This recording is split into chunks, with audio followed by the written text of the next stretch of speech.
Michael Boyle's StrengthCoach.com presents the Strength Coach Podcast, brought to you by Perform Better, the experts in functional training and rehabilitation. PerformBetter.com.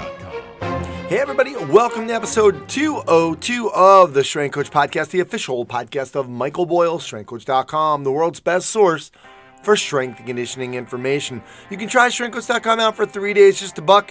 You'll have access to all articles, videos, and programs, as well as the best forum on the net. It's the only place to have full access to Coach Boyle.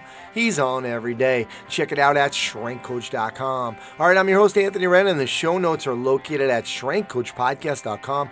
Want to get in touch with me, shoot me an email to StrengthCoachPodcast@gmail.com. All right, on the Coach's Corner, I spoke to Coach Boyle about his article, Burpees, the World's Dumbest Exercise, a forum thread on using offset weights, and the current supplements that he's taking. That and much more coming up on the Coach's Corner in a little while. Aaron McGurr from Perform Better joins us to talk about the current sale and the one day in Boston coming up on March 18th. For the Results Fitness University Business of Fitness segment, Rachel Cosgrove is on to discuss growth.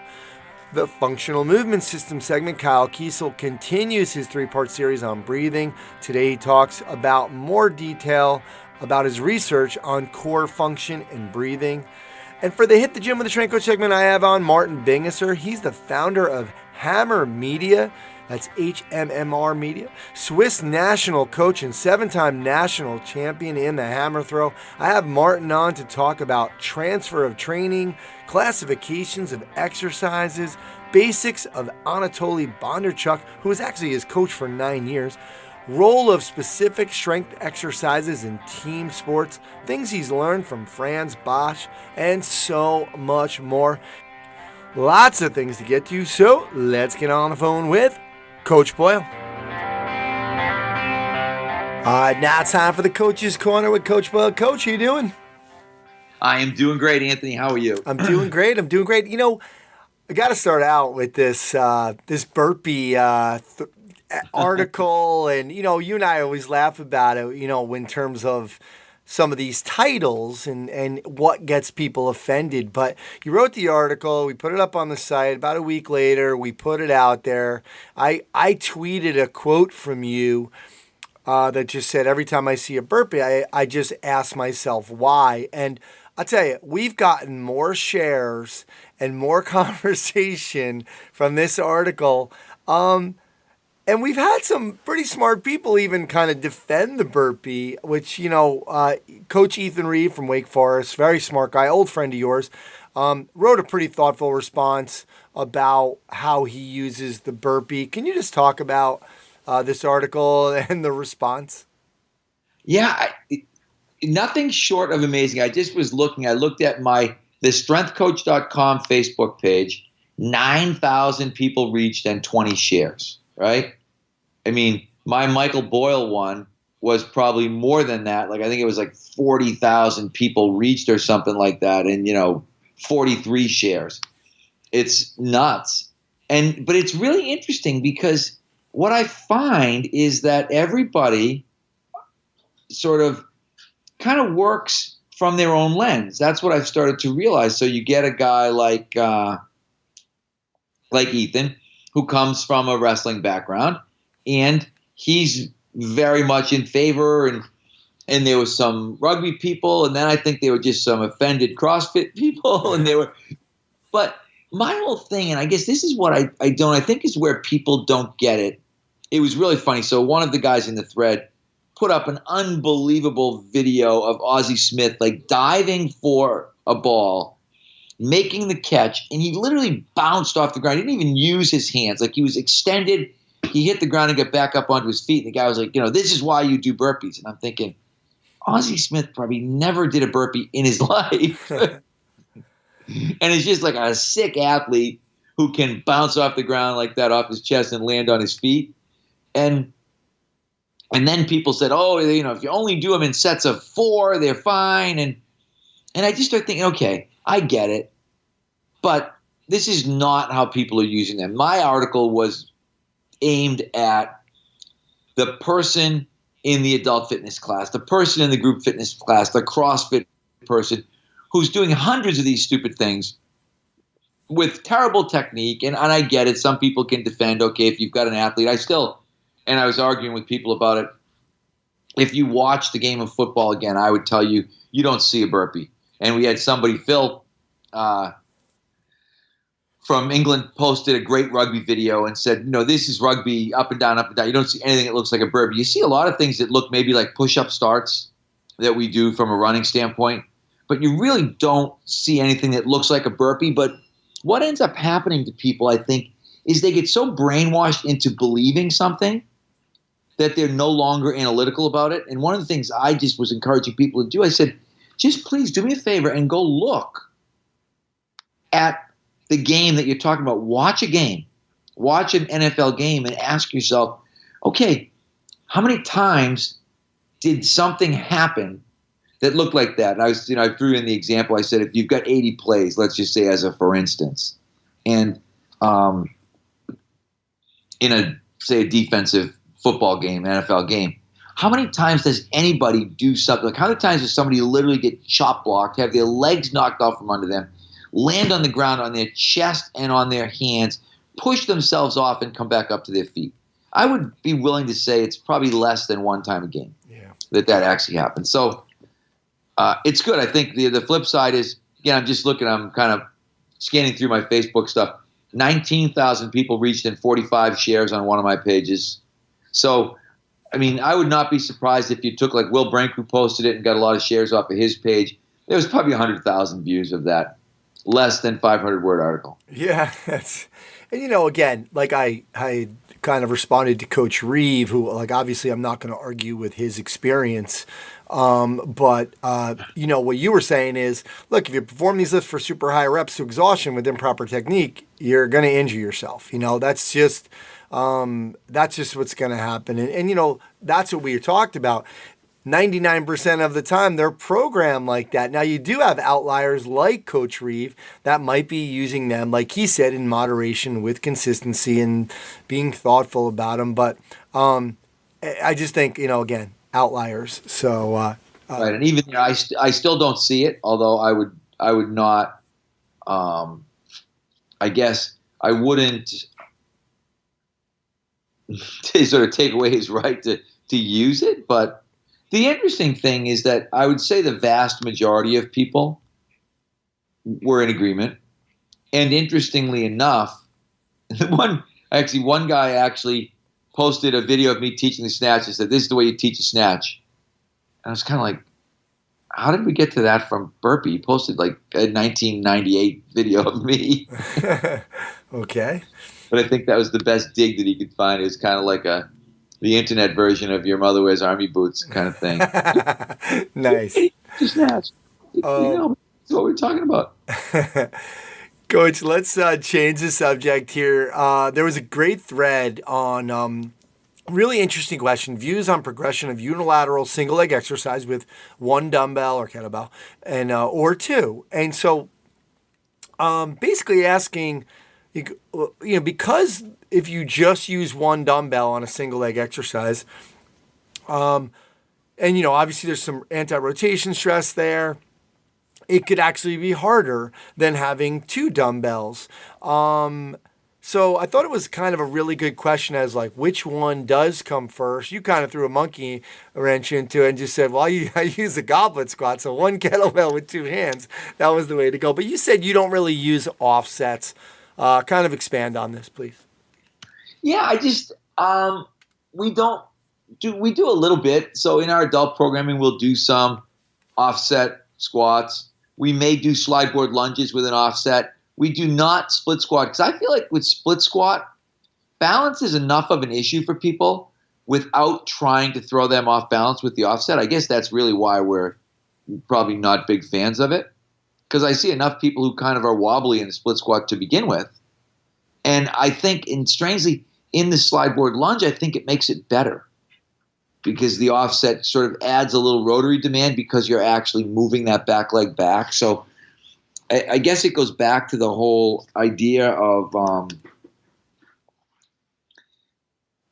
we talk about this kind of whatever testing process, vetting process, where we'll do exercises a certain way with our clients and then see what we like and keep what we like. So sometimes the progressions are not maybe as uniform as somebody would like in terms of, okay, it's always goblet first and then suitcase, or it's always goblet first and then offset and then suitcase. And then I think it's usually what works best to progress that particular lift, which I think I think it was Phil who initially had the question, but kind of throws people off a little bit, particularly the people who really watch and sort of watch the staff meetings and are really attentive to what we do. They may pick up on what they perceive to be some inconsistency.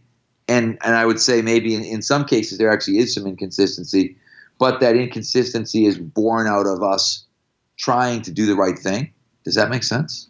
Yeah, absolutely. I mean, obviously you got to play, and again, it depends because it depends on who you're working with, and I think he brought up Ken's video, Ken Whittier's video, to kind of figure out, hey, wait, are you changing the progression, etc. So, I get it. And I do give Ken. It's funny. Ken does a lot of the programming now, particularly the adult stuff, and I do give Ken a little leeway to play with stuff. And so sometimes we are changing the progression, or we're trying a different progression, or we're trying a different way of loading. And that was one of the things I had said to Phil in the thread, is that particularly with the adult clients, we're trying to figure out that same but different variation without change idea, because we know that we've only got kind of, split squat and one leg straight leg deadlift and push up and row. And there's not 1,000,001 variations, because we're not going to do, the blindfolded one leg Bosu ball push up kind of thing.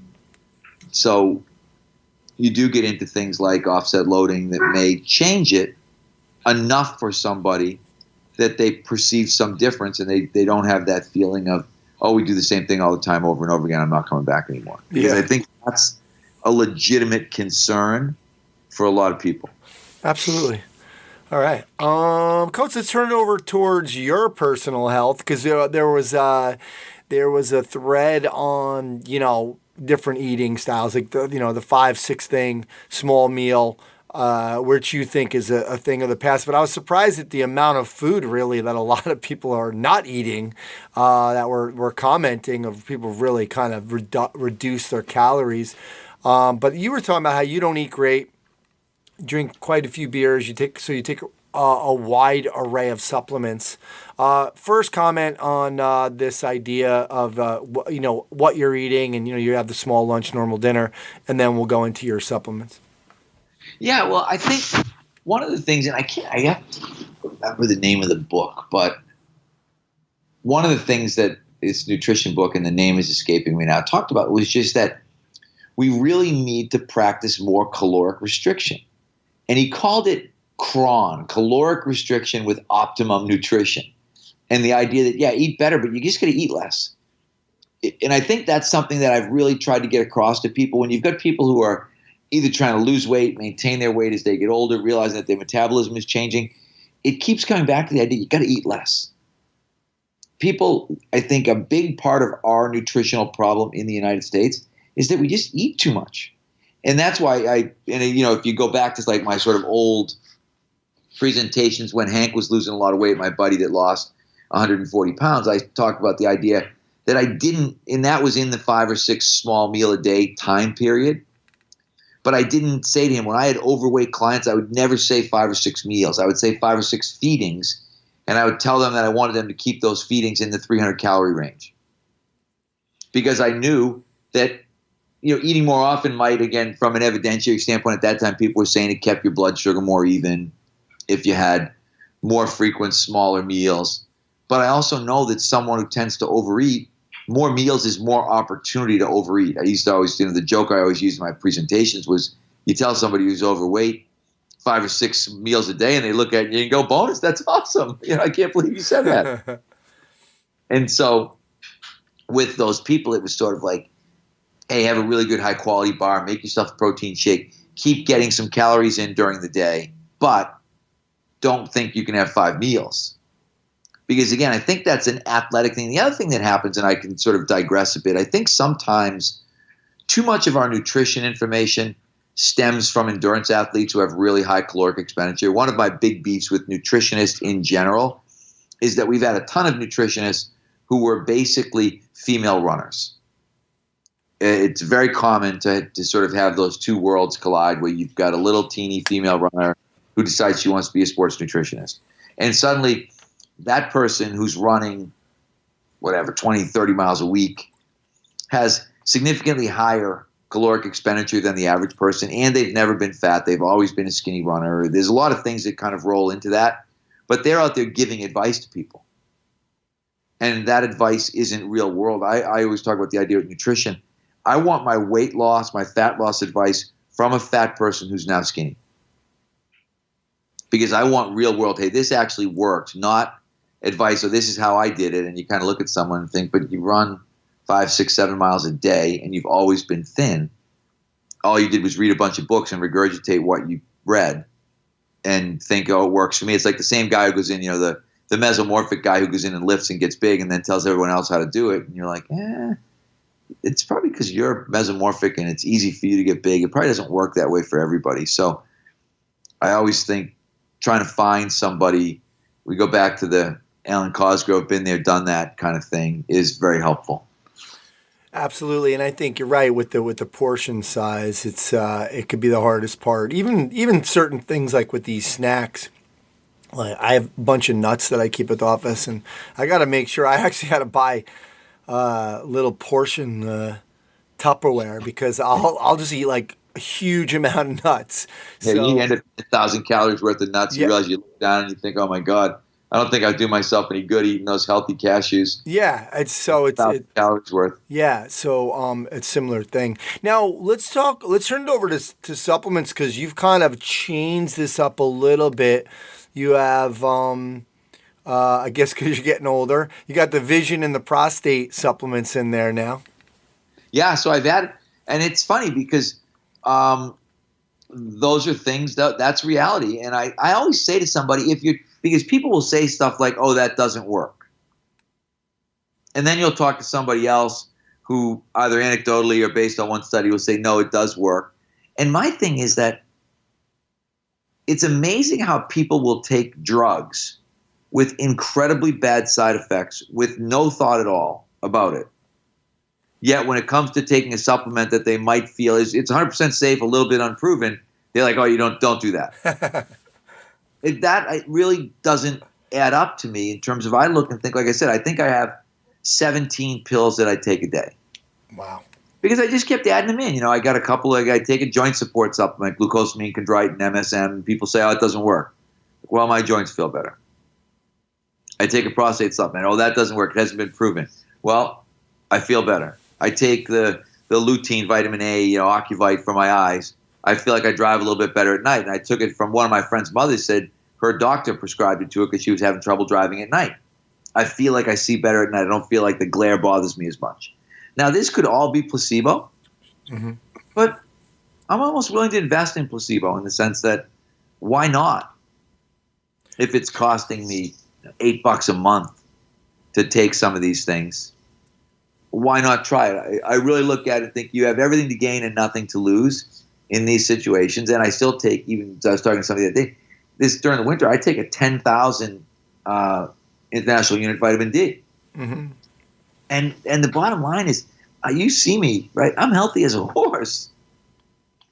You know what I mean? Besides not having hair, good skin, I feel good, I sleep well, I've got good energy, I can work out. I'm 57 years old, and I'm like, why not? Yeah. What do you get to worry about in terms of, you may find, oh man, I took a supplement for 10 years and it was totally useless. Oh well, I wasted a little bit of money. Versus people who are, taking some crazy drug, heart drug, blood pressure, whatever it is, and realizing, that they're freaking going blind, or that, you know what I mean? Yeah. You read, it's unbelievable. They wanted to put me on a statin. You read the side effects of a statin. Yeah, it's crazy. And I looked at the guy and said, why would I take this? He said, I think I will get much sicker from it than I will get better from taking it. Like, well, it's very, strongly preventative from heart attacks. And I'm thinking, yeah, but there's like 27 other things that can go wrong. You want me to have my blood test done every 3 months to make sure I'm not damaging my liver or my kidneys. Coach, what's the Juice Plus? Juice Plus is really a whole food multi. It's the only multi-level marketing product that I've ever kind of stayed with. And I've been taking it for years. It's actually a funny story. It goes back to this kid, Matt. I can't think of Matt's last name, but God, he was a football player at BU. And his mom was selling Juice Plus, which kind of Herbalife sort of, you know what I mean, that kind of idea. And he brought it to me. He said, my mom had either colitis or dysentery or something from being in the Peace Corps. She said she's had incredible digestive problems her whole life. She started taking this stuff, and she's healed. I was thinking, wow. And at that time, I was a worse liver than I am now in terms of it. Then when I started taking Juice Plus, I was drinking a ton of coffee, diet soda, chewing tobacco, staying up late, drinking, you know what I mean, like working 18 hours a day. I literally had a desk filled with Advil and Tums. And I'd sort of alternate them depending on whether something hurt or my stomach was upset. Yeah. And I started taking the Juice Plus, and this sort of perennial heartburn that I had went away. And I've stayed taking it since. I buy it, and I take it. And it's I think flash-dried versus freeze-dried fruit and vegetable extract. So probably similar in some ways to some of the greens products that people use now. But it's been around a long time. All right. Well, looks like it's working. Yeah, no, it's working. That's what I said. I feel better now than I did when I was 40. Nice. All right. Well, on that note, Coach, we're going to let you go. And so thanks for coming on, and we'll talk to you next time. Ant, thank you very much. I appreciate it. All right, now it's time for the Ask the Equipment Experts with Perform Better, and I'm here with the Queen Bee, Erin McGurr. Erin, thanks for coming on today. Thanks for having me. All right, well, Sal, what do you got for me? It's still the Train Hard 15, so just something that we're trying. If you want to purchase something and you go to checkout, type in Train Hard 15 in the coupon code box or the discount code box when you go to checkout, and you will get 15% off of your order. Love it, man. You pick what you want. It's cool. Yeah. Let's talk about, let's go into a little bit more depth here. Boston Perform Better One Day is almost sold out, March 18th at the Reggie Lewis Center. Talk to me about the presenters. The presenters we have in Boston this year, we have Eric Cressy, Brandon Marcello, Martin Rooney, and Mike Boyle. And the one thing that always happens in Boston, we usually always sell out. So it is our biggest crowd. We do have over 300 people signed up already, so I know we'll be cutting it off shortly. But something that's really cool that I think is that it is Eric Cressy and Mike Boyle's first time speaking for 2017. So I'm excited because I've heard most of the other presenters present already at the other 4 one-days that we've had so far. So this is the first time that I'll be able to hear Eric and the first time that I'll be able to hear Mike. So nice. I'm looking forward to that. I did hear Martin Rooney's presentation already. He's doing the 7 secrets to motivate others to get results. That was really obviously good. Martin. Yeah, I was going to say, obviously Martin always brings a lot of energy.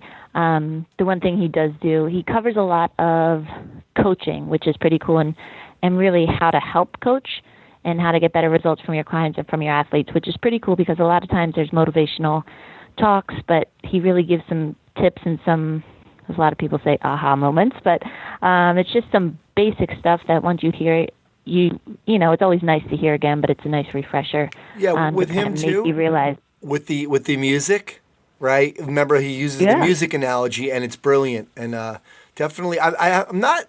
You know, I haven't really followed a lot of Martin's stuff, but that is, to me, that was a really good lecture. Yeah, especially you're big into music, so of course you relate to that one. But that one was really good. And then Brandon Marcello's covering all things stability, so he really talks about the body and how core stability, shoulder stability, knee stability, there's more to it instead of what a lot of people thought, just standing on a basic BOSU and crazy stuff like that a lot of people will associate stability with. But He goes into more the what's, the hows, the whys, the whens, everything from programming to exercise selection. So that's pretty cool. Obviously, Brandon is super smart, but really breaks things down. I love hearing him present as well. Yeah, so they're I'm smart. looking forward to that. They're smart, and there's Brendan Marcello smart, because the guy, he's brilliant. Yeah. And then Mike's always great.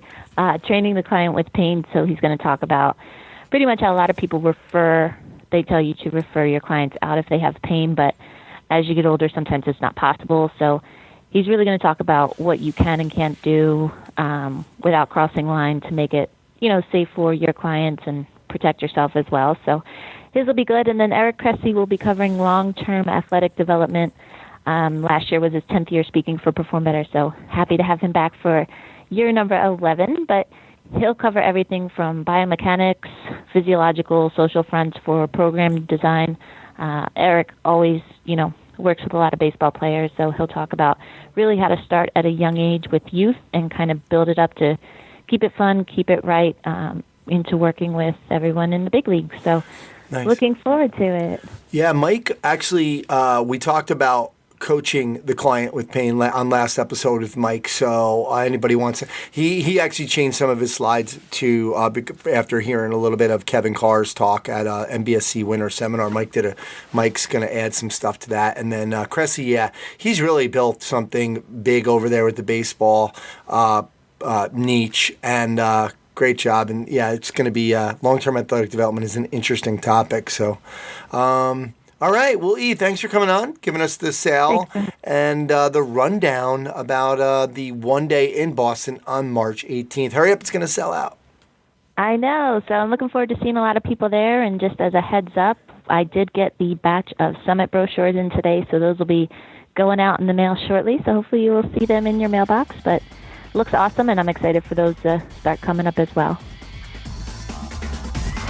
Welcome to the Functional Movement segment, and this is part 2 of my series on breathing. It's Dr. Kyle Kiesel. Glad to be back with you. Part 1, we just really talked about why breathing and breathing dysfunction needs to be dealt with, and a little background information about it. And now we're going to go into a little more detail about my research and start talking about that intimate relationship between core function and breathing. And first of all, I just want to share that in the research that we've done 2 different studies so far, and we got a third one we're starting soon. What we found relative to breathing dysfunction is in pretty fit, active people, you can find breathing problems. And in fact, we had a group of 61 fit, young individuals, no pain, no problems. These are people working out, pretty high activity level, and 60% of them had some type of a breathing problem. So it's hard to see. You can't just walk in the gym and walk into the weight room or walk in the clinic and put your eyes on someone and know that they have a problem. So in the third part, we'll get into the details of how you tease that out. But why do we care? Why is it so important? Well, when we think about the core, it's easy to think about the core as this corset sort of muscle system that if it's on, if we're really rigid, that's the goal, this sort of super rigid core. But there's times when that's really important. Obviously, if you're doing weight training or material handling or doing heavy things, we do want that stiff core. But having a stiff core or working on a stiff core doesn't necessarily mean that your core is functional and adaptable in other situations and other tasks. So we look at the core in a more intimate way. The deep core would be sort of the pelvic floor on the bottom and the diaphragm on top. So we've already brought the diaphragm into it, breathing into that deep core function right away. And then a deeper muscle system that, say, the transverse abdominis and maybe the multifidus posteriorly. So those deeper core muscles are things that I've looked at in my research, and we started syncing together the idea that really a fundamental way to determine if the core is functional, if you will, or if it has the ability to function appropriately is to consider breathing. So over the years, there's so much in strength conditioning and rehab about the core that I get asked this question all the time, like, what's the best measurement for the core? And I'll answer the same way. There isn't. There's never going to be one measure that captures core function. There are measures that capture core function in different tasks or different domains, if you will. But I'll tell you this, one of the very first places that I'll start is with breathing. If breathing is dysfunctional, the core does not have the ability to be functional, to be normal. It'll always be compensatory in nature. So if breathing's normal, you have the potential to add strength, control, etc. to the core function. But if breathing is abnormal, the core is always going to compensate. Think about it from a physiological perspective. The absolute number one thing the body needs to do is get oxygen into the system. So there's a lot of compensatory ways that will happen.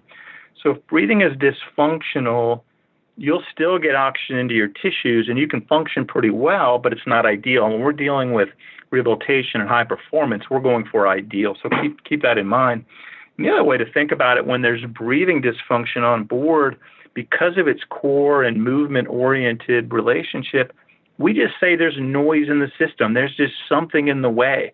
So when you have athletes and clients that you're working with that just don't progress like you'd expect or aren't responding to an exercise program or a series of drills that you do, they're not responding like you'd hoped or not in the same way as others, often that noise in the system isn't allowing that new motor control and all the new things that you want to put on top of that core to happen. So we'll say, listen, let's unpeel the onion. Let's go all the way down to breathing. So we've just looked at breathing and core function as being related. And then let's take another step. Core and movement. If your core is not functioning appropriately, you're not going to have the ability to move appropriately. Your core will always compensate. It'll co-contract and it'll prevent ideal movement from occurring. So those things are related. And of course, we need to move well to train well, and we need to train well to get to our performance. So I'm pretty comfortable dialing, performance training all the way back to breathing to start, and we'll just build things up from there. So really important that we look at the relationship between all these. And in the next segment, we'll go into our research of how you can clinically very quickly screen for core dysfunction and then talk about an exercise approach to correct it. For more information, check out functionalmovement.com. This is Rachel Cosgrove with the Results Fitness University Business of Fitness segment on the Strength Coach podcast. And for today's lesson, I want to talk about growth and how your business will only grow to the level that you grow. So last segment, we talked about shifting from being a personal trainer to being a business owner. And something that you want to think about as you open your gym and as you're running your gym, and some of you who maybe you've had, you have your own facility and it's been running for a period of time, maybe you've hit a plateau. And a lesson we've learned over the years is that your business will only grow to the level that you grow. If you're stuck, start thinking about what is it that I need to learn? Who do I need to go learn from? What are some of the lessons that if I haven't grown as a person, then my business is not going to grow. Something else to think about is in your personal life, whatever you haven't worked through in your personal life, it's probably going to show up in your business 10 times. So, if you are disorganized in your personal life, and if you're always running late, this is going to affect your business to the 10 times what it would in your personal life. So anything that any area of your life that you really need to focus in on and get better at, now's the time. Now's the time to really have that face-to-face. Realize, okay, I gotta make myself, I gotta get better at this, because that's where it's gonna affect you. It's gonna affect your business long term. It's gonna keep you from growing in your business. So, think about as you open a business, as you're running your business, you are the leader, and the leader really sets the pace for the company. And so, if you're frustrated with your team or you're frustrated with your business and it doesn't seem to be growing as fast as you want it to grow, guess what? It's your fault. You're the leader. You're the one setting the pace. So really look at yourself to figure out, in what areas do I need to grow? How can I, really make sure that this is, I'm going to be growing in the right direction? And me as a person, where am I lacking so that I can really find, what I need, the resources I need to get better at the things that I'm not good at, whatever that might be. And so, just kind of realize that as the leader, you are the one setting the pace for your team and for your company. And then the last thing I want to touch on is as you do grow and as you do get ideas and as you do seek out continuing education, move fast. That is one of the keys to being a successful business owner is that you move fast. You don't dilly-dally, you don't, take your time. I think, a good analogy is if you were standing at the top of a mountain and, if you were thinking about, pushing a snowball down the mountain. I mean, that's kind of how I think of it. Pushing that snowball down the mountain. It's like you standing up there trying to draw out all these plans of how you're going to push the snowball down the mountain. And instead, you just got to push it down the mountain and you got to start running alongside it and, push it in the direction you want it to go. Instead of trying to figure out exactly how we can get it moving or, just push it and start running alongside it and get it going. All the planning in the world is not going to help. Just get the ball rolling. That's the fastest way to get your business to where you want it to be. So growth, pushing yourself, becoming that leader that you need to become to run your business, and then moving fast and implementing quickly any of the ideas that you are learning. So don't wait to put those into action. So hopefully that gives you some action steps to take your business to the next level and start thinking about where your holes are, where you need those game-changing ideas to really change your business and continue to change the way fitness is done. Thanks so much for tuning in to the Results Fitness University Business of Fitness segment. Check out resultsfitnessuniversity.com for our upcoming events, and we will see you guys all soon. All right, now it's time for the Hit the Gym with a Strength Coach and a tax attorney. So today we have Martin Bingisser on, and Martin is a hammer thrower who leads two lives. During the day, he's tied to his desk as a tax attorney, but after work, he's working hard as the founder of Hammer Media. He's also the Swiss national coach for the hammer throw and the 7-time national champion in the hammer. So great to have him on. He has a great membership website and podcast. That's at Hammer Media. Martin, thanks for coming on today.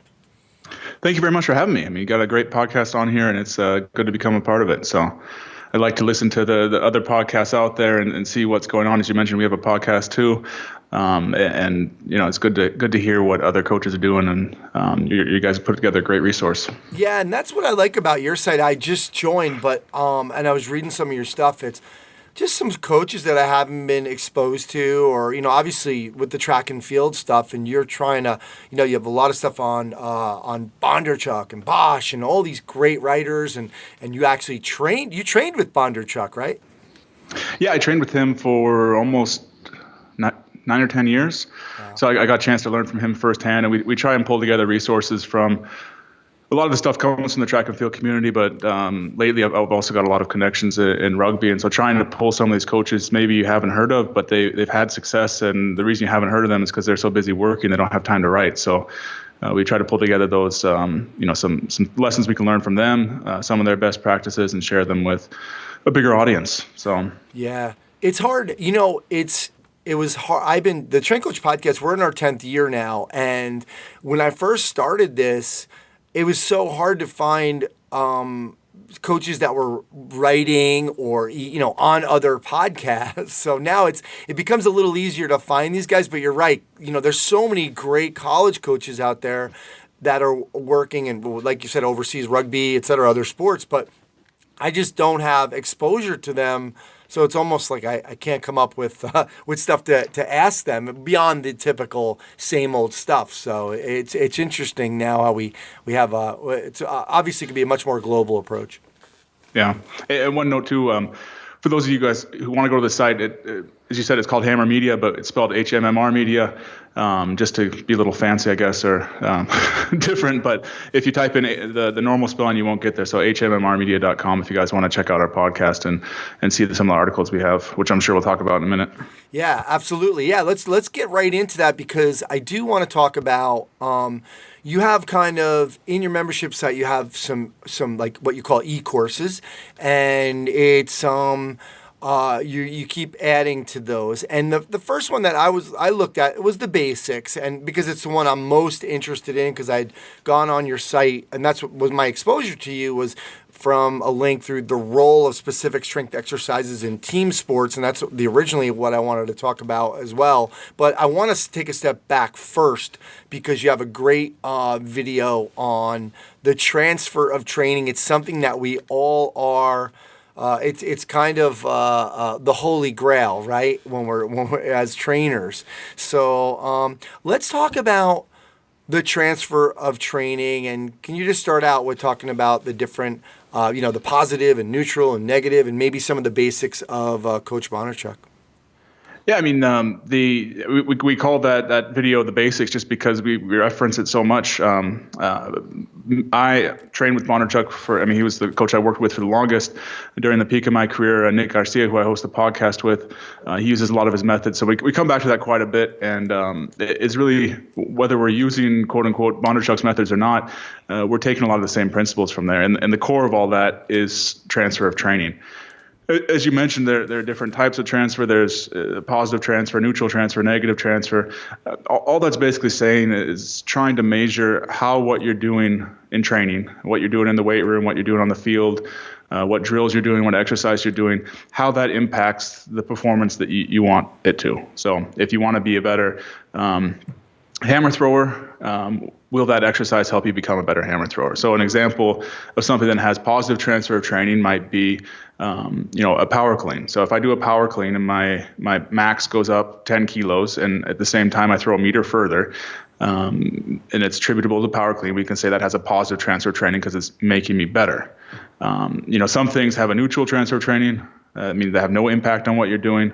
If I already have a power clean of 200 kilos, and I add it to get a little bit stronger to 205 kilos, that's probably not going to help me get any better. I'm already strong enough. So it would likely have a neutral transfer at that point. And then, if I go out and start training for the marathon, my marathon time is going to drop down and I'm going to get faster and faster at the marathon, but at the same time, my hammer throw results are going to go down. So it's going to have a negative transfer training because I might get better at marathon running, but it's going to make me worse at hammer throwing because it's going to develop my slow twitch muscles. I'm going to lose weight, lose muscle, lose strength, and all those other things. So, to just summarize it quickly, it's basically the goal of everything we want in training is a positive transfer in training.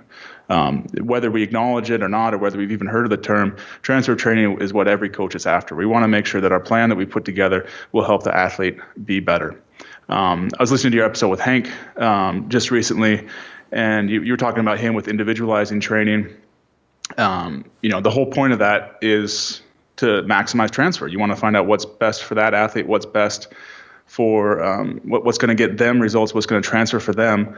But just as the case with individual and, fitting the plan to the athlete, not fitting the athlete to the plan, so many coaches give this lip service. That was something you mentioned.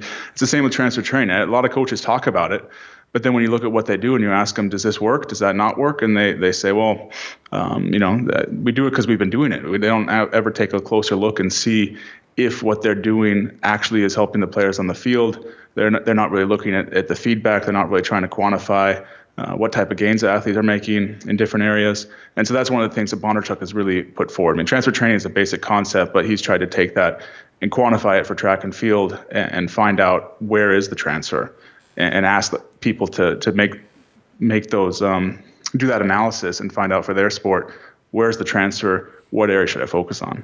Yeah, and judging from your video, Bondarchuk was walking the walk too with the data collection.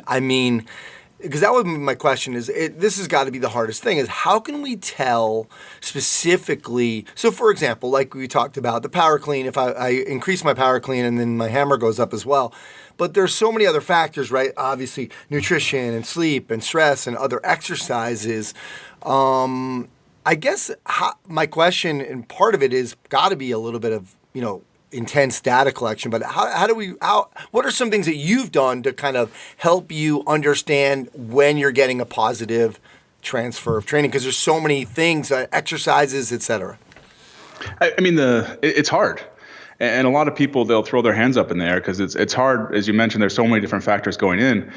And in something like hammer throwing, we have one output. So at least we can measure if we're getting better at our sport or not.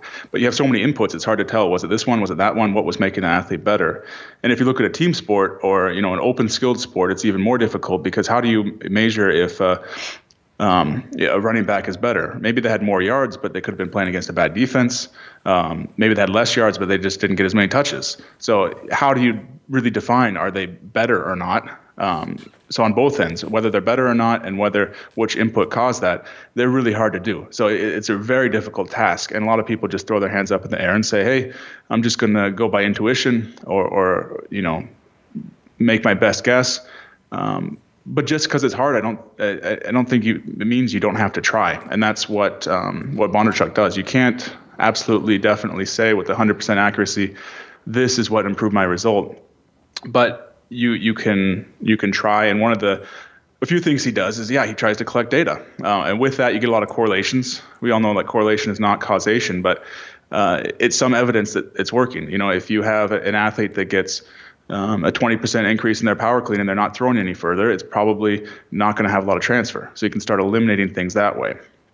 One thing we also try to do, which is if you start looking at his periodization concepts, he tries to eliminate the number of factors in training. So we do a very few number of exercises and focus on them intensely for a while, and then change them out. And by doing that, if we have over the course of a week 10 to 15 exercises we use instead of 30 to 50, and the athlete's performance goes up, we have a smaller pool of potential causes for that performance to go up. So I think that's one thing. A lot of times we try and do too many things, and at the end of the day, it's really hard to tell which one of those helped. But if you narrow your focus and focus on just a few things at once, then you can have a more intense stimulus, so you might actually get more benefit out of that. And even if you don't get a benefit, then you learn it didn't work. So don't be afraid to fail either, because you learn from that. Yep, absolutely. Good stuff. Let's talk about, in step one, you were talking about classifying exercises for your sport. And I think this is important to go over, because when we talk about later on about the, implementing and the selection, it's going to be important to understand these classifications. Can you go over the classifications? Yeah, there are different ways to classify exercises, and a lot of coaches have different exercise categories. With Bondarchuk, he breaks things down into 4 categories, ranging from general to specific. The first category is what he calls general preparatory exercises, GPEs. And those are going to be exercises that are the movements are different, the muscles we're using are different than your sport, and the energy systems are going to be different than your sport. So it's going to be very different than what you're trying to do. So for a hammer thrower, that would be like marathon running for me, or distance running, or any aerobic stuff. You're using different systems, different movements, and it's a very different movement. The more specific you get, you have specific preparatory exercises. This is going to be most of the power training we do in the weight room. They're going to have different movements, but you're using the same muscles and energy systems. So a back squat, using your legs, using the same energy systems, but it looks very different than my sport. The same thing for football, for a lot of these other sports. As you get more specific, you have specific developmental exercises, SDEs. That's what a lot of people will call special strength or specific strength exercises. There you start to incorporate part of the movement. So you break up your competition movement, and you're using the same muscles and the same energy system. So for us, it might be a plate twist or something like that. It's a rotational sport we have, so we're breaking up the rotational element. We might do standing throws, with a heavy implement. So part of the movement, and we're overloading that part of the movement to really try and emphasize and build it up. And then the final category is the competitive exercise, and that's the sport itself, or maybe a slight variation, maybe a little bit heavier implement or lighter implement. But it's, trying to get the full movement in there. So with these, obviously they're pretty self-explanatory, but the question that I have would be, once we get into specific developmental exercises resembling part of the movements in the sport and, special strength, it would be, I feel like it's got to be a lot harder, obviously, for team sports to start to figure out them, because there's so many different movements, like I think you called them open skilled. Open skilled. Yep. And then with the competitive exercise, now are we going into the skills coach domain too? So can you just address that idea with the specific developmental exercises and the competitive exercises? Just address that this idea about team sports and then the skills coach domain. Yeah, and that's the article you mentioned at the top. That's one of the kind of topics I've been grappling with lately. started helping out the rugby club here in town. I've got quite a few connections in rugby, so I've had some great conversations in that sport and also in American football, and trying to see, how do we apply the specific strength? How do we apply special strength concepts to these team sports? Because it's not that easy where you just have one movement, you break it down, you build it up, and you put it back together. If you tried to isolate and do a special strength exercises for all the moves a running back might do, you're going to spend all day just doing that, and you're not going to have any time for any of the the general robustness training you want to do. You're not going to have time for the skills training you need and all that. So it becomes a complex question just because the sport requires such a vast array of skills. It's hard to break that down. And often strength coaches too, if you're a strength coach, you might get a couple hours a week with an athlete. And so if you're spending a lot of your time trying to replicate the movements out on the field, again, you don't have a whole lot of time left. So is it really worth that? And that was a question I tackled in the article. And my main conclusion, or what I've been thinking about more lately, is that yes, you need to do specific strength work, but that doesn't necessarily come in the weight room. You're already doing that work out in the field, and that's what most people don't realize. If you're doing, sled drills for linemen or something, that's a specific strength exercise. If you're doing, all these different training drills on the field, that's a specific strength exercise. So figure out how you can better plan that and utilize that, because you're getting a stimulus out of that. Every time your athlete's blocking another player on the field, that's causing an adaptation. And we don't really think about that many times, and that's not necessarily the strength coach's role. That's also the skill coach, and it starts to blend there. But there's a huge stimulus coming from out there, and probably more than enough special strength work that an athlete might need. And trying to figure out how that can also be planned and how that can also be combined with the weight room planning. That's I think a huge area that coaches need to look at. And Eddie Jones, who's the English national coach, he's really been at the forefront of this. He's taken and really integrated their periodization and planning concept so that it includes both the on-field training and the weight room training. And I think it's just a huge way forward for team sports, and where they can look for is trying to integrate those two, because that's a player's going to be spending most of their time on the field, and we wouldn't throw an athlete in the weight room and have them do just an unscripted weight room plan or a loosely scripted weight room plan. We have it written down: how many sets, how many reps, what's the total volume, what's the rest between sets, all this and that.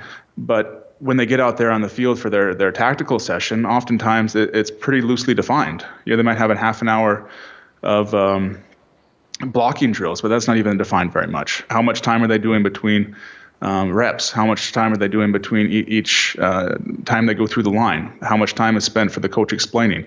All this kind of stuff. Just trying to define that and really make sure that the stimulus you're getting on the field is creating the adaptations you want.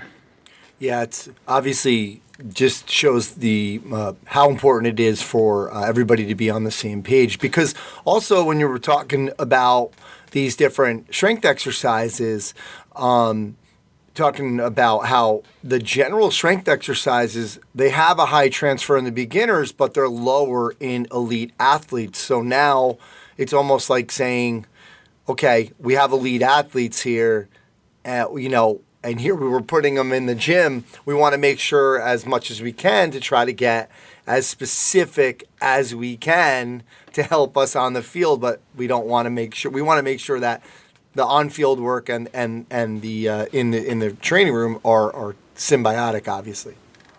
Yeah, a good example. I mentioned Eddie Jones and their strength coach for the English rugby squad now, Dean Benton. He's an Australian.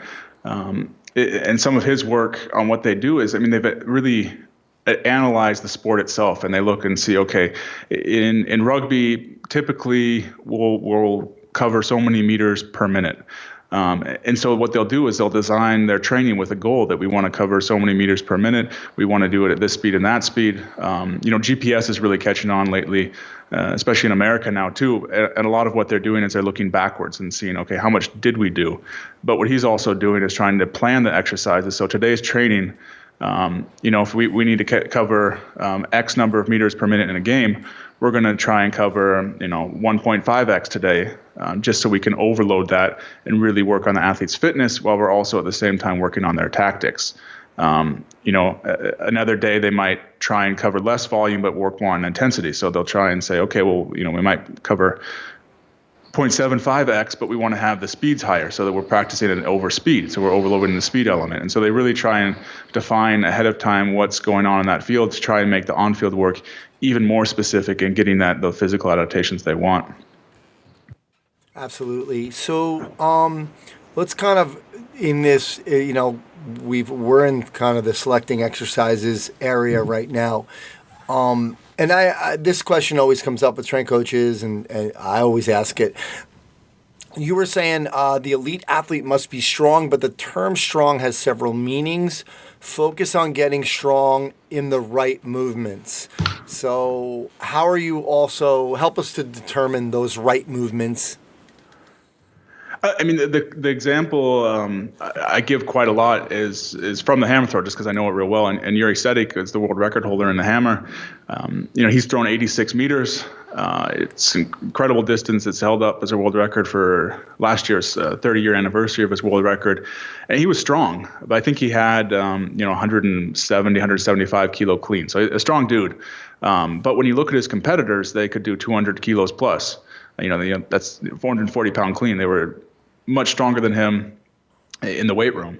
But he threw further. Why was that? Well, if you look at other ways he was strong, he could do a plate twist, hold his arms out straight, rotate left and right with a couple 25 kilo plates. So that is strong. It's a different type of strong, but that's more applicable to what he needs because he needs that rotational strength. He could throw, our competition implements 16-pound hammer.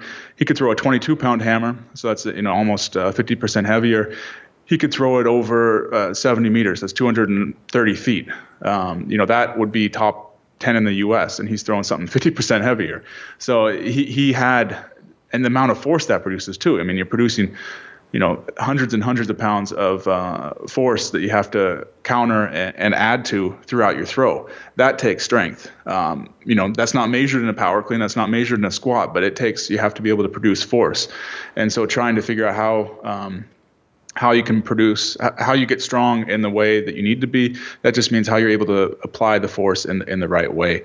And that's about more than just the muscles. It's about coordination. It's about the nervous system. It's about, all these different complexities of coordination and how that's all involved. And not just, we tend to think about strength as that's the muscle. Well, it's how does the muscle apply that? What are the connecting links and how does that all fit together? Absolutely. It's challenging. Let's talk about integrating, because I love the example that you gave. You were talking about, this is program design, and you were showing the pyramid with, the general prep, the specific prep, specific development exercises, and the competitive exercises, and how you put those in a program. Can you talk to us about implementing and your template? Yeah, I mean, I outlined earlier the 4 exercise categories, but it is not necessarily that one's better than the other or that you need to do one over the other. You need a balance, and that's what a lot of people I don't think get when they hear me listen, and they listen to me or I'm talking about specific strength. They think, oh, well, all he wants is specific strength. Well, the reason for that is often you get more transfer out of specific strength, but that doesn't mean you only do that. If you only do one thing, you're going to plateau and you're not going to get better. You need variation, you need a mix of elements, and you need to combine all of the categories together. And a great example, there's a great quote from Bill Knowles. We had him on one of our podcasts recently, and he goes, the best ability a player can have is availability. If you get injured, you can't get any specific work done.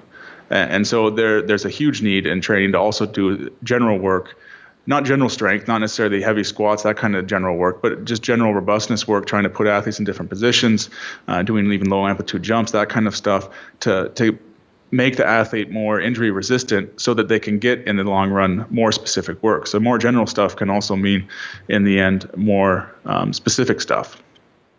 That all being said, how do I put things together? I mean, the priority for us, if you're a basketball player, the priority's got to be on playing basketball. If you're a football player, most of your time is going to be spent on the field. If you play table tennis, you're going to be spending a lot of time playing table tennis. That's your priority. It's a skill. You have to develop that. So the first priority should always be your sport. And you come from a golf background, and there's a lot of different periodization models. In American football and all these other really strength-based sports, where you'll have a general preparatory phase, and you focus on only general strength and building this base for months and months. I mean, if you're playing golf and you decide to do a general phase for 3 or 4 months and don't touch a golf club, you can't expect to come out and play very well. You need to have some specific stuff in there. Yeah. And even in sports with less of a skill element, it's really important to have the specific stuff in there year round. The mix might be different. You're not going to be doing 100% specific stuff, or maybe even not a majority. But for me, the first priority throughout the year is always the competitive exercise and some specific development exercises to that. After that, we of course will spend at least probably a third, or maybe even up to half of our time on the specific preparatory stuff, the weight room stuff, or general stuff, which tends to come in the form of warm-ups, cool down, and other times like that. But more than half of our time, and it's hard for me to imagine a sport where you wouldn't spend more than half your time on the specific stuff, just either on the field or on the court, or doing other types of specific drills that are variants of that. Can you go over, you mentioned, obviously I work with golfers, and I was kind of feeling like your work and my work would be similar sometimes in the fact that technique obviously is so important. It's important in all sports, but with the hammer, maybe with the shot put, there's a certain technique that somebody might have. And there's always this talk about messing up that technique. So for example, don't take a big dumbbell and rehearse the swing.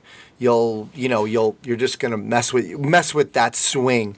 Is there any concern, like with some of these track and field events that maybe I might have, or that golf pros might have, with certain exercises in the weight room? Definitely. That's a huge debate. And one of the big things Bondarchuk does is he'll throw, like I mentioned, heavy hammers, light hammers. And there's some track and field coaches who say that's a no-no, that you'll destroy your rhythm.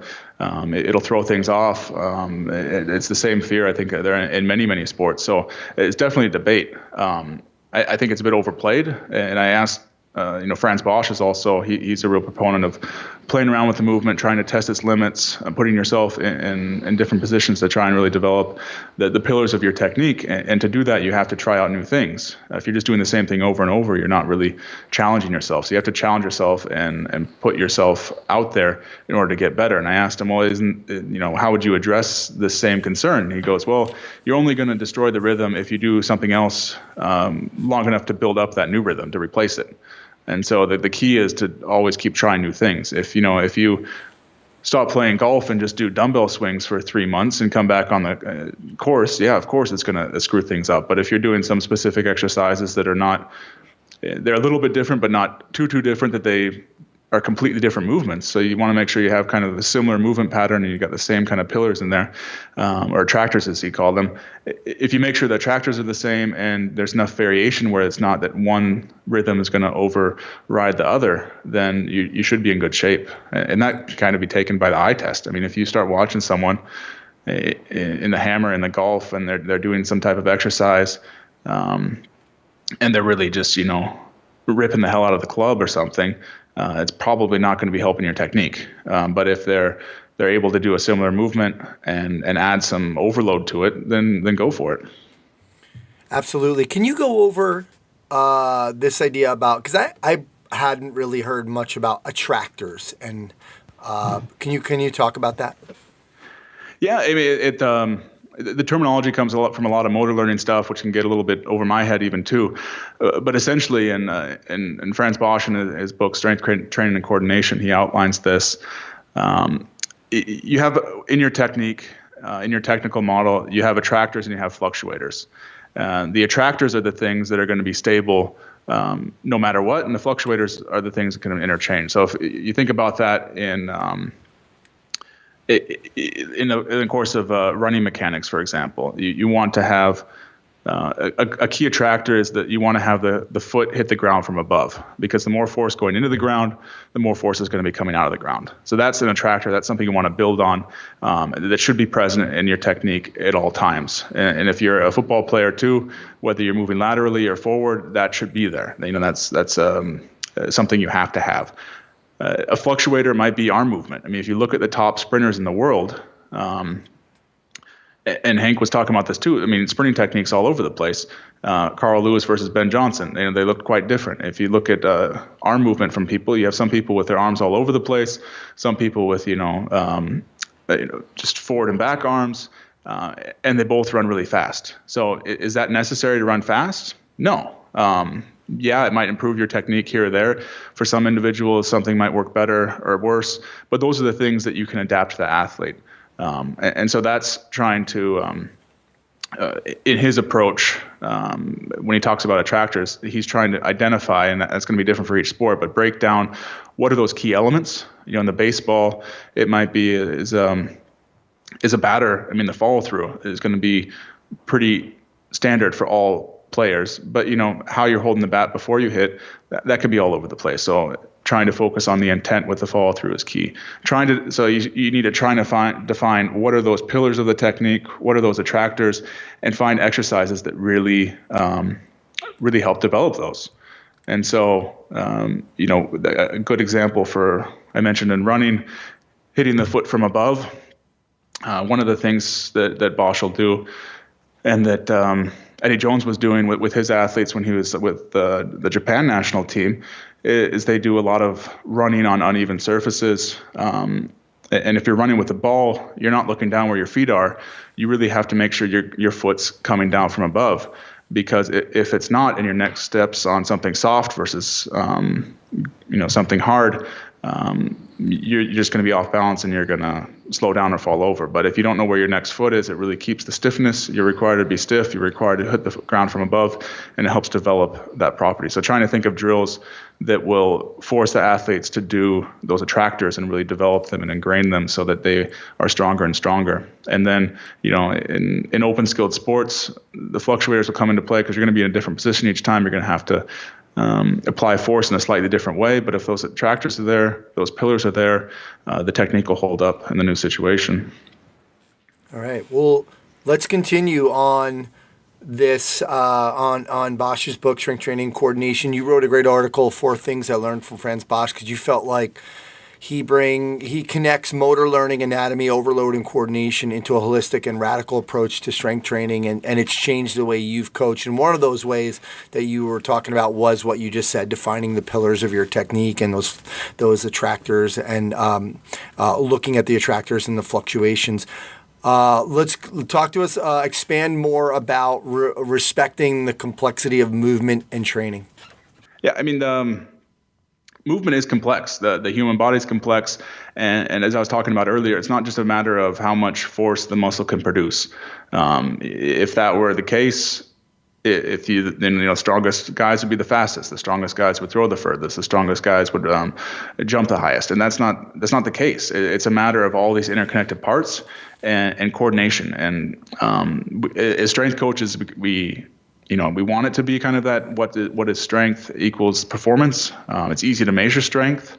It's really hard to measure coordination. We can really define that and move forward with that. So if it were that way, it would make our jobs really easy. But unfortunately, it's not. It's a complex combination of factors that really put together your performance. And so once you understand that, once you understand all of the anatomy going into it, all of the limiting influences on force production, that's once you can start to move forward. And what Bosch has said is, strength will probably strength can help you move faster. If you have more force production, that obviously can help you sprint faster. But rarely is the limiting factor for an athlete the strength. If you have so many strong athletes where they're just leaking efficiency all over the place with their technique, with their coordination, and so on like that. And so if you look at it as a complex problem, you can really start to define how to move forward. And also, if you look at it as a complex problem, you realize just you can't. Complex problems almost require simple solutions. a parallel earlier I was talking about with specific strength. If you try and apply specific strength topics to field sports, you're going to have 100 specific strength exercises you have to do, and that's not going to work. You don't have time for 100 exercises. But if you have a complex sport and a complex problem, you need a simple solution. So you need to step back and say, okay, well, I'm training for 100 different movements. There are one or two key factors that apply to 80 of the movements. Let's focus on those, and we're going to cover most of our bases. So you have to take a step back and simplify it in order to address a complex problem. Yeah, love that. Great job. Creating adaptable athletes, not adapted athletes. That's something that you said you stole from Vern.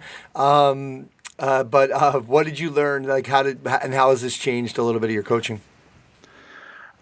This has changed a bit of my coaching because I think we're always looking for that perfect technique. And if an athlete had every single throw in training perfect, we would be really happy. But the reality is also that if the athlete's having every single rep perfect, every single throw perfect, every single whatever perfect, that they're not being challenged. And you really have to challenge the athlete to get them better. You need to put them out of their comfort zone and really test their limits, because it's when they're at their limits that they can start to improve and make it better. Because let's be honest, no one's perfect. No technique is perfect out there. We can always improve on it, and we really need to test the athletes, because where the weak spots are, where the room for improvement is, that's in the in that zone where they might be uncomfortable. And you look at so often we want to do a drill or an exercise until it gets to perfection. We want to do aim for that ideal, when I think in reality we should be aiming also for failure, because we learn through that. And so for me, it's also how does that affect my coaching? I'll have athletes, rather than trying to create a stable environment for them where they can execute really well, I try and add in extra variation. We will try and do different throws with different implements right now. We will try and throw on different surfaces. We'll throw off of the concrete circle. We'll also throw, indoors barefoot or things like that, because you put them in different situations, ask them to execute the same technique, and it's a challenge that you're creating for them, and they have to figure out their own solution. As I mentioned earlier about the attractors, that's where the attractors come in. If your body can find those attractors and rely on them in the new situation, then it's going to be golden. So you try to really have the athlete search for how they solve that puzzle, and through those challenges, it makes the technique even stronger and more robust. I think it helps in your mental training too, right? I mean, it kind of, bringing up these different situations and being able to have them feel confident in adapting to them and learning from them will help. When I like to say, well, exactly. I mean, a great example is in hammer throwing. We don't have a sport where a lot of variables can change from training to competition. The circle's the same size, the surface is basically the same, the implement's basically the same, the cage around us is basically the same. There's not a whole lot can change. But one thing that can change is weather. We can have really strong headwinds. We can have a wet ring, so the surface is slippery and stuff like that. And as a coach, the tendency might be if it's icy out, or if there's a terrible headwind, that let's just go do our training inside today and throw into a net, because then we can execute better technique. You'll execute better technique inside, but then what happens when you get to a competition and it's raining and your athlete has no experience there? Sometimes it's better to train outside. Maybe the technique's a little bit worse that day, but you're challenging the athlete. You're making them more able to execute in different situations. And then when it comes game time, and it's raining and everyone else has been training indoors and they've been outdoors, they're going to have the confidence to know that I've done this before. So mentally it helps them. Physically it helps them, because their technique's stronger, they're more balanced, and they're going to perform better on the day. And if you take that to a sport like football, it's even more so. There's so many different things that could happen in the game that are unscripted. And if you're able to address those in training and, not just do the same thing until perfection, but, throw things at your athletes that will get them a little off balance, then when it comes game time, that's fine. I know a distance coach along these lines, he'll sit there at the finish line with his stopwatch as his athletes run laps, and sometimes he'll just step out into lane one as the athlete's coming, and the athlete has to react and jump around him. Why does he do that? It's in a race, what happens if the runner falls in front of you? You have to be able to react pretty quickly. If you're just running laps in lane 1 with no one around you in training, you're not going to be prepared for that mentally. So just trying to destabilize the athlete, and maybe they aren't going to run as fast, maybe their technique might not be as good, but you get them prepared mentally and they're going to perform better. Love it. It just reminded me of, I remember when I was younger and Bill Parcells is the coach of the New York Giants, and they would have these speakers in there kind of cranking the fake fans and how loud it would be at certain places, or the way the wind comes in and the kicker would be kicking into the wind. So just trying to replicate some of those situations. Good stuff.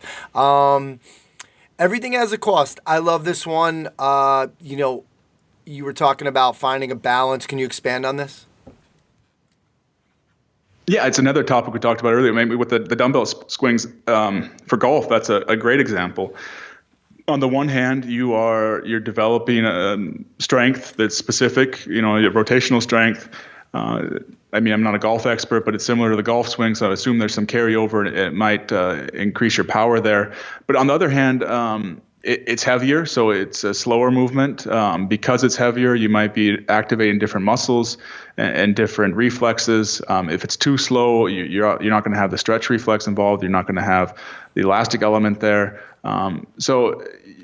There's always a downside. And the downside might be really small, or the upside might be so big that we don't care about the downside. But everything there is, Bosch has said, you have a positive transfer and a negative transfer. And finding the right exercise and finding the right plan and everything is about on net result, the positives outweigh the negatives. But so often we always think, okay, this exercise is the perfect exercise.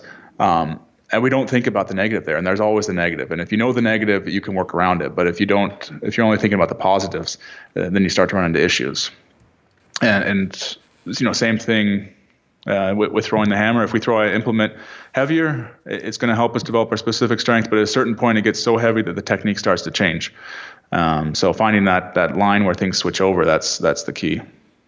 Great stuff. I want to finish up with some of your own personal hammer throws and training from maybe 10 or 15 years ago. What's kind of some of the biggest things that you've changed in your own personal training? It's got to be interesting because what has changed so much from when you first started throwing the hammer to now? Caveat, I'm still training, but I just train probably 3 or 4 days a week, and it's more as a hobby right now because, as you mentioned, I'm a lawyer. I'm working not full-time, thankfully, so I have some time to coach and train, but I've got work, I've got coaching, I've got family, and as far as my own training, that's pretty far down the list right now as far as priorities. But nevertheless, I still want to do my best with the time I have. So I've definitely changed my approach. I'm heavily influenced by Bondarchuk, and so his philosophy changes it influences a lot of what I do.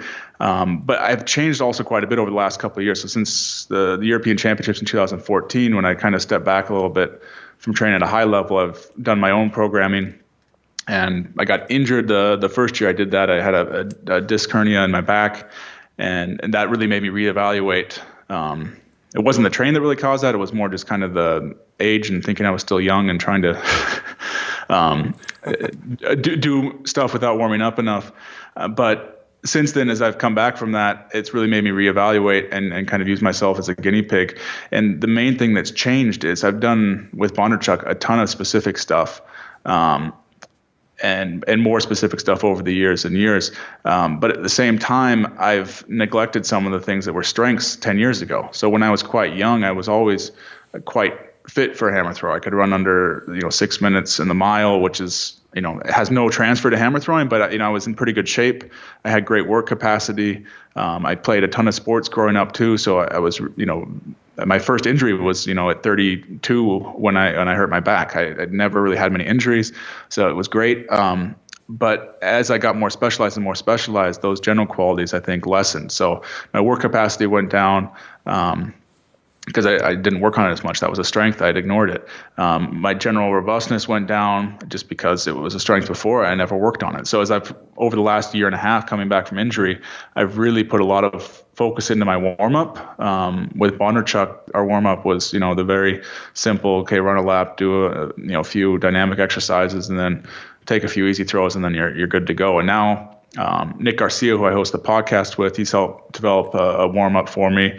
Only about 10 minutes, but it's got it's got med ball stuff in there, it's got jumping in there, and it's got some bracing movements in there. It's got a whole plethora of different movements, and has really, I think, helped me come back from the injury and be stronger and more able to train. On the work capacity side, I've really focused a lot on, and also the influence from Bosch is before I would, I'd take 3-4 minutes between throws and make sure I was really fresh. And this past year, I've done a lot where I try to minimize the amount of time between reps to try and build up my work capacity. So I'll take a throw every 30 seconds or a minute with minimal rest in between to build up that specific work capacity, and also try and strengthen my technique under fatigue. If you can execute technique when you're fresh, that's great. If you can execute under technique, you're really dialed in. We don't have to compete fatigued. We have plenty of rest during the competitions, but I think it demonstrates your technique. If you can do it while you're tired, great. And if you can't do it while you're tired, your mistakes are, really apparent. You can really identify what you need to work on because they come out pretty quickly once you start to get tired. Yeah. So I guess those areas, just a more general focus on the warm up and some just putting myself in different positions to build robustness, and then kind of using specific strength and using my specific work to build specific work capacity are the two areas I've focused on the last year or two. Nice. Yeah, it's not fun getting old. But, then I also get a little bit of cardio. I mean, it's not cardio work per se, but I'm also, just for life, I need to be fit. I probably, since I train less, I've gained a few pounds. And so doing stuff like that will help me just for general life purposes and not just hammer throwing. Absolutely. Good stuff. Well, you guys are doing some great stuff at Hammer Media, HMMR. We're going to have the links for that on the Strength Coach podcast. But you're doing great stuff with the podcast, with your co-host Nick Garcia, and certainly on your membership website where you guys are taking some complex philosophies and making them seem pretty simple. So nice job with that. Thanks so much for coming on the show today. No, thanks for the chat. I mean, I really appreciate the stuff you're putting out there, and I think a lot of people might not realize it listening to it, but the amount of time you put into research really pays off. And you listen to a lot of podcasts out there. I think that's one of the big differentiators between the good podcasts and the average ones are how much time is the host willing to put into researching the people they're talking to, because it's you can get a lot more out of the conversation. So I think it shows a lot, and I appreciate that. It also makes it more fun for me to have a good conversation and not just to have me talk the whole time. True. Thanks again, Martin. All right, well, that's going to do it for episode 202 of the Strength Coach Podcast. Special thanks to Chris Pryor, Aaron McGurr, and the folks over at Perform Better. You can check them out at performbetter.com for all their products and info on their educational seminars. Thanks to Coach Boyle and Martin Bingisser for sharing their insights and philosophies into the world of strength and conditioning and performance enhancement. If you liked what Martin was talking about, he's doing a lecture with John Killy on Saturday, May 20th in London, England. You can check out Hammer Media, HMMRmedia.com for more info. That's a lecture on periodization and performance with John Killy, hammermedia.com. Thanks again to Martin for coming on. Thanks to Rachel Cosgrove for the Results Fitness University Business of Fitness segment. Check them out at resultsfitnessuniversity.com. Kyle Kiesel and Functional Movement Systems. Check them out at functionalmovement.com. And of course, remember you can try strengthcoach.com out for 3 days, just $1. You'll have access to all the articles, videos, and programs, as well as the best forum on the net. It's the only place to have full access to Coach Boyle. He's on every day. To access that offer, go to strengthcoach.com, click the Join Now button to get started on your 3-day trial. My name's Anthony Rennie. You can reach me at strengthcoachpodcast@gmail.com. Thanks again, and I'll speak to you next time.